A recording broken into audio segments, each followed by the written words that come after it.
We all know the first page in the Republican Dirty Tricks playbook is to accuse your opponent of whatever it is you are doing. And nowhere is this more apparent than in the ridiculous claim that Biden has weaponized the Justice Department. This, of course, leads to trying to prove a negative, and the circus goes on and on, especially with Jimmy, the evil clown Jordan, running the world's most ridiculous sideshow. Well, the Justice Department finally struck back. No, not by starting an investigation on how Jordan enabled a sexual predator when he was an assistant coach at Ohio State. I said the Justice Department struck back, not karma.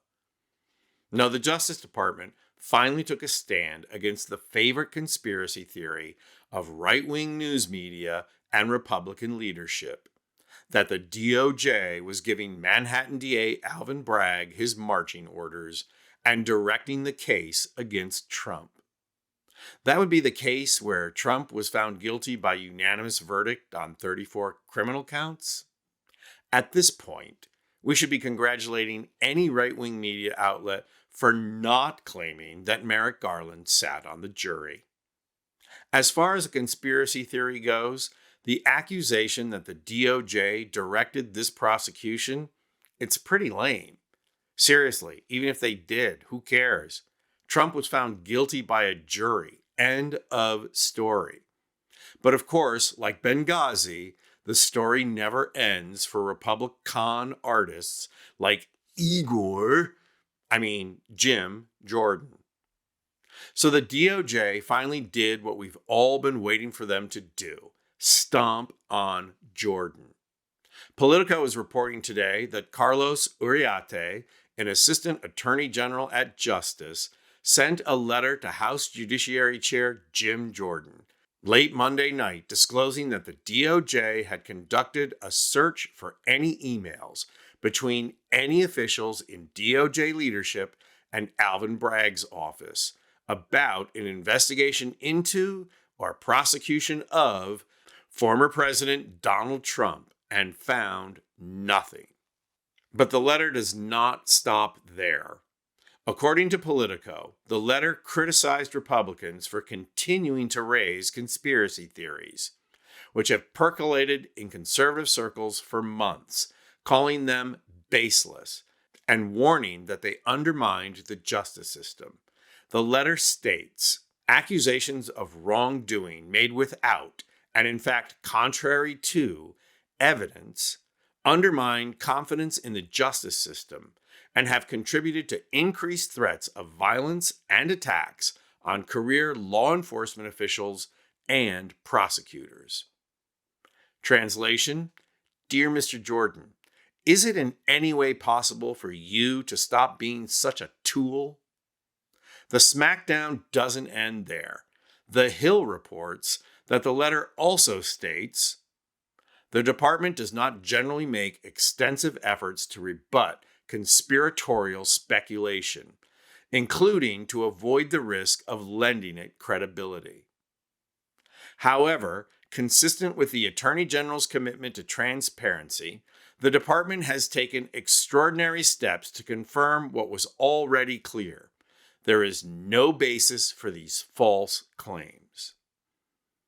Now, translation experts from the Columbia School of Law agree that the assistant AG is here telling Jordan and his compatriots to go take a long walk off a short pier. It doesn't have to be the Atlantic Boardwalk per se, but any pier over a body of water that will sweep them out and under the water so that we don't have to be subject to their jaw-flapping nonsense anymore would be a good thing.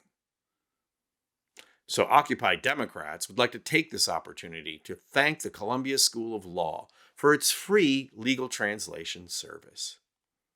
It is worth noting here the complete and utter hypocrisy that Chairman Jordan is ranting about access to records and appearing before his committee. Jordan refused to show up when he was subpoenaed by Congress to testify about the events of January 6th. And now he throws dirt everywhere to conceal his participation and his dereliction of duty as a congressman to help in the investigation of an insurrection. Ask Lynn Cheney about Jim Jordan's role in the insurrection. No, actually, let's listen to it. There's no question that Jim Jordan has something to hide, probably a lot to hide. If you go back and you look at, for example, the phone records, as well as, what he has said himself about his discussions and his conversations with Donald Trump on the 6th, the very significant role that he played in the lead up to that. He was clearly one of the masterminds in terms of helping to facilitate Donald Trump's efforts to overturn the election, and of course refused to comply with the Select Committee subpoena. So I think you have to imagine that he's doing everything he can to help Donald Trump, to do Donald Trump's bidding. And look, I think that he has so many questions of his own to answer that people just need to go back and look at the record, look at how confused he has been when people have pushed him on what did you say to Donald Trump, when did you talk to him on the 6th, what was your role in all of this, did you make a request, for example, for pardons? But he's very clearly at the heart of what was an attempt to seize power and overturn an election. So why anyone would take Jordan seriously at this juncture is an absolute mystery. Democrats, especially Merrick Garland, show far too much respect for the office and the institution, and that leads them to cooperation with an illegitimate authority, Jim Jordan. From the start, Democrats should have engaged in purposeful and pointed non-cooperation and forced the chair to answer to his subpoena. There have been individual criticisms of him, yes, but nobody should be cooperating with the obtuse O from Ohio, Jim Jordan. And to the good people of Ohio, can we just say, do your country a favor. Vote this clown out in November. Seriously, what has he ever done for you? I know Ohio is the Buckeye state, but you have to be nuts to vote for Jim Jordan. I'm Anthony Vincent Gallo for Occupy Democrats.